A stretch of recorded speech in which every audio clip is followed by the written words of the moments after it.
میں 7 بھائیوں کی بہن ہوں۔ 6 بھائی اچھے عہدوں پر پہنچے مگر 7ویں کو شاید کسی کی نظر لگ گئی جو میرا سب سے زیادہ ہمدرد اور محبت کرنے والا بھائی تھا۔ وہ زندگی کی دوڑ میں پیچھے رہ گیا۔ میرے بھائی کا نام زمان تھا۔ وہ میرے بعد دوسرے نمبر پر تھا، باقی سارے چھوٹے تھے۔ میری والدہ کی دعاؤں سے سب اعلیٰ مرتبہ پر تھے۔ زمان کو بھی وہ دعائیں دیتی تھی، سب بچوں سے زیادہ چاہتی تھی، مگر FA کے بعد وہ پولیس میں بھرتی ہو گیا۔ گرچہ پڑھنا چاہتا تھا لیکن والد صاحب کا خواب تھا کہ ان کا ایک بیٹا پولیس میں افسر بنے۔ والدہ اس عمل کے خلاف تھی لیکن والد صاحب کے اصرار پر اسے پولیس میں بھرتی ہونا پڑا۔ ماں نے کہا، دیکھ بیٹا، تو پولیس میں بھرتی تو ہو گیا ہے لیکن میری آخرت کا خیال رکھنا، کبھی حرام نہ کھانا۔ بھائی زمان نے ماں کی یہ بات گرہ میں باندھ لی۔ اس محکمے میں 10 سال سروس کی، کبھی ایک پیسہ بھی حرام کا اپنی جیب میں نہ ڈالا۔ والدہ کی وفات کے بعد بھائی نے ماں کی جدائی سے دل برداشتہ ہو کر ملازمت سے استعفیٰ دے دیا۔ اپنی ایمانداری کی وجہ سے بھائی کہیں بھی 8-9 ماہ کسی ایک جگہ ٹک نہیں سکا۔ زمان بھائی کی بہادری کا یہ عالم تھا کہ ایک بار ایک مجرم کو پکڑا تھا۔ اس نے بہت کہا، انسپیکٹر مجھے چھوڑ دو تو میں تمہیں اتنا پیسہ دوں گا کہ مالا مال ہو جاؤ گے، مگر زمان نہ مانا۔ اس نے دھمکیاں دی کہ اگر مجھے تمہاری وجہ سے جیل ہو گئی تو واپس آ کر تم کو مار دوں گا۔ بھائی نے اس کے منہ پر تھپڑ مارا اور کہیں آگے بڑھا دیا۔ 6 ماہ بعد زمان کا ٹرانسفر ہو گیا۔ پھر ایک دن وہ مجرم آزاد گھومتا نظر آیا۔ اس نے صرف اتنا کہا، انسپیکٹر میں نے بہت پولیس والے دیکھے ہیں لیکن تم جیسا نہیں دیکھا۔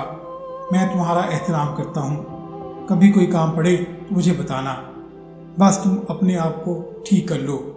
بھائی نے جواب دیا۔ کچھ عرصے بعد وہ مجرم پولیس مقابلے میں مارا گیا۔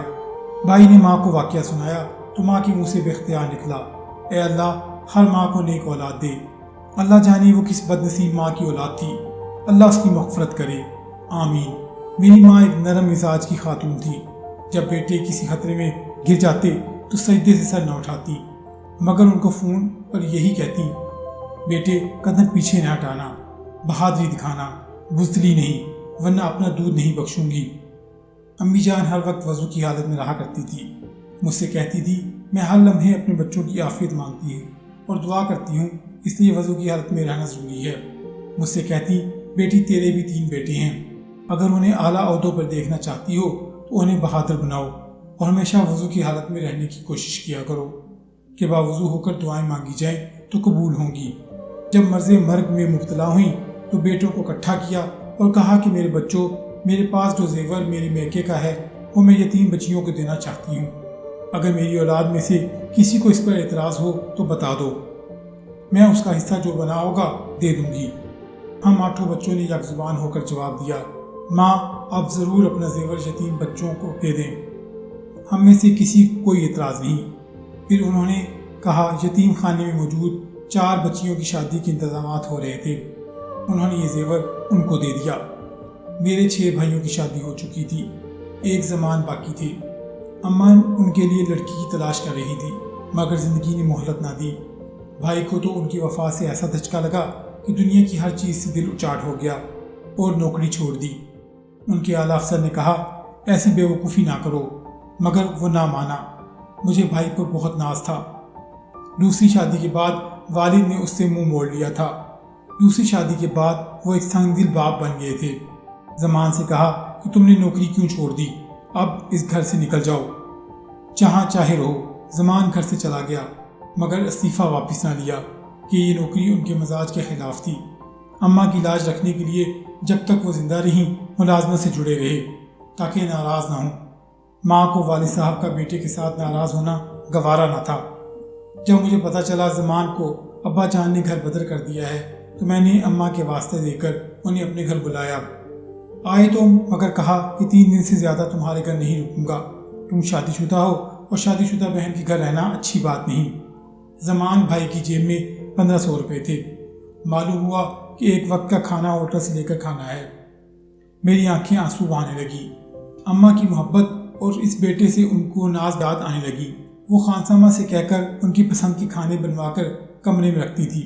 نوکر سے کہتی تھی کہ ہیٹر رکھ دینا، دیر سے آئے تو کھانا ٹھنڈا ہو جائے گا۔ ماں تھی تو مہمانوں کا تانتا بندہ رہتا تھا کہ بیٹوں سے سفارش کرا دیں اور اب یہ عالم کہ کوئی سوالی در پر نظر نہیں آتا تھا، جیسے ساری برکتیں ماں کے ساتھ چلی گئی تھی۔ خاندان میں سبھی کو ایک دوسرے سے گلے شکوے ہوتے تھے، مگر میری اماں سے کبھی کسی کو کوئی گلا شکوہ نہ ہوا۔ مگر والد اس عمر پر بھی زمان سے خفا تھے کہ وہ ان کی شادی اپنے دوست کی بیٹی سے کروانا چاہتے تھے۔ اس طرح بیوی کے وسیلے سے زمان کی ترقی ہو جاتی، مگر انہوں نے وہاں شادی سے انکار کر دیا۔ ان کا یہ دوست دولت مند ضرور تھا، مگر ایمان کی دولت کمزور تھی، سو بھائی نے اس گھر سے تانا جوڑنے سے معافی مانگ لی۔ جب ابا جان کہتے تھے تجھے اس سے کیا غرض، تیرا سسر کیا کرتا ہے، یہاں تو ہر شخص رشوت لیتا ہے، اگر تو نہیں لیتا تو یہ تیرا ذاتی معاملہ ہے۔ زمان بھائی نے کہا یہ دولت دوزخ کا سودا ہے، ہم کیسے مسلمان ہیں جو ایسا کرتے ہیں، ہمارے دین میں اسے حرام قرار دیا ہے اور ہم اس کو نعمت سمجھ کر لیتے ہیں۔ ابا جان نے کہا لیکچر دینے کی ضرورت نہیں، اگر تم میرے دوست کی لڑکی سے شادی نہیں کرنا چاہتے تو ٹھیک ہے، اپنی مرضی سے کرو، اور میرے گھر میں تمہارے لیے کوئی جگہ نہیں، نکل جاؤ میرے گھر سے۔ زمان بھائی گھر سے نکل گئے اور چھوٹی موٹی نوکری شروع کر دی اور کرائے پہ کمرہ لے لیا۔ ان کے دوست بہت اچھے تھے، انہوں نے رہنے کا انتظام کر دیا۔ چند دنوں کے بعد وہ سعودی عرب چلے گئے۔ جب مجھ سے ملنے آئے اور بتایا کہ میں سعودیہ جا رہا ہوں تو میری آنکھوں سے آنسو آ گئے۔ مشکل سے بھائی کو رخصت کیا، دعائیں دی، سلامت رہیں، اللہ کامیابیاں دے۔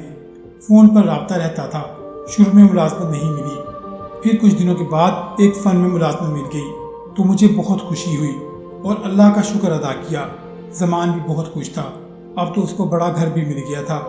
اب میں نے ان کو کہنا شروع کر دیا کہ بھائی اب آپ شادی کر لو، مگر اس نے انکار کر دیا۔ وہ مسلسل انکار کر رہا تھا، مگر مجھے اس کی طرف سے فکر رہتی تھی۔ آخر کار اس نے اپنی دوست کی بہن سے شادی کر لی۔ میں نے شکر ادا کیا کہ میرے بھائی کا گھر بس گیا۔ ڈیئر ویورز، آپ کو آج کا قصہ کیسا لگا؟ اگر آپ کو آج کا قصہ پسند آیا ہو تو اس کو لائک کریں اور شیئر کریں، اور اگر آپ اس چینل پر نئے ہیں تو اسے سبسکرائب بھی کر لیں تاکہ ہمارے چینل پر آنے والے ہر نئے قصے کی نوٹیفیکیشن آپ کو بر وقت ملتی رہے۔ اگلا قصہ آنے تک کے لیے اپنا اور اپنے پیاروں کا بہت سا خیال رکھیں۔ اللہ نگہبان۔